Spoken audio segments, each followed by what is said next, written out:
নমস্কার, আমি শিমলি কর্মকার।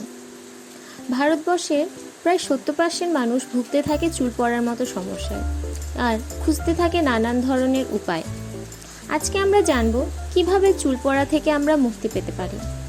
আমাদের চুল পড়া থেকে মুক্তি পাওয়ার জন্য ফার্স্টে হেলদি ডায়েট ফলো করতে হবে, যেমন ভিটামিন এ, ডি, ই, কে জাতীয় খাবার, protein, fibre, iron, omega 3 fatty acid জাতীয় খাবার অবশ্যই গ্রহণ করুন।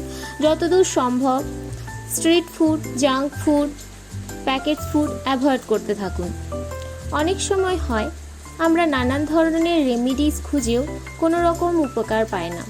তার আর একটা কারণ হলো স্ট্রেসের ফলে আমাদের হেয়ার ফল কিছুতেই কমতে চায় না। তাই যতটা সম্ভব নিজেকে স্ট্রেস ফ্রি রাখার চেষ্টা করুন।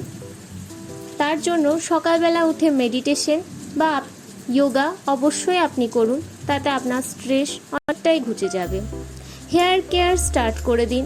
যতটা সম্ভব চুল কম্বিং কম করবেন আর হেয়ার ওয়াশ খুব বেশি করবেন না। চুলকে কেমিক্যাল ফ্রি রাখুন। হেয়ার স্টাইলিংয়ের জন্য কম কেমিক্যাল ইউজ করুন।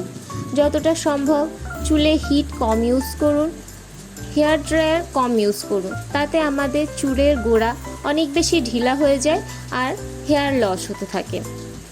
এরপর বলি স্কাল্পের কেয়ার। অবশ্যই সপ্তাহে 2 দিন অ্যান্টি ড্যান্ড্রাফ শ্যাম্পু ইউজ করুন, যাতে আমাদের চুল ড্যান্ড্রাফ ফ্রি থাকতে পারে। আর স্কাল্পে অন্তত সপ্তাহে 2 দিন অয়েল ইউজ করুন। ভালোভাবে ম্যাসাজ করুন চুলকে, যাতে চুলটাও খুব বেশি প্রোটিন বা নিউট্রিশন পায় আর স্কাল্পের মধ্যে ব্লাড সার্কুলেশন অনেক বেশি বেড়ে যায়।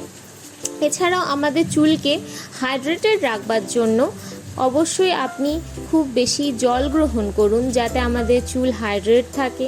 যখন আপনি হেয়ার স্টাইল করবেন নজর রাখবেন যেন খুব বেশি আমাদের চুল টাইট করে না বাঁধা হয়, যাতে আমাদের চুলের গোড়া অনেক বেশি ঢিলা হয়ে যায়, তার ফলে হেয়ার লস হতে থাকে।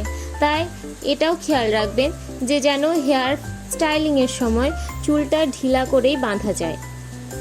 ধন্যবাদ।